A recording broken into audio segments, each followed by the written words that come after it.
আসসালামু আলাইকুম প্রিয় কৃষক ভাইরা, এই যে দেখেন এখানে আমাদের, আমি ঠাকুরগাঁও জেলার পীরগঞ্জ থানার ভিটপ গ্রামে বলতেছি।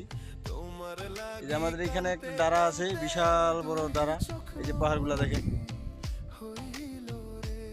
তাই নতুন সরকার বলতে চাই, এখানে যেন একটা ব্রিজের ব্যবস্থা করে, তাহলেই আমরা এদিকের ভুট্টা এদিকে নিয়ে যেতে কষ্ট হবে না, এদিকের ভুট্টা এই পাশে নিয়ে যেতে কষ্ট হবে না।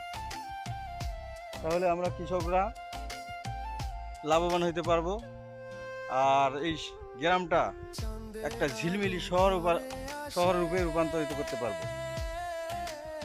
দেখেন ভাই, এখানে যদি একটা ব্রিজ করে দেয় নতুন সরকার, তাহলে কতই না ভালো হয়। আমাদের কৃষিতে লাভ হয় এবং আমাদের খাটুনি কম হয়। ঠিক আছে, ধন্যবাদ।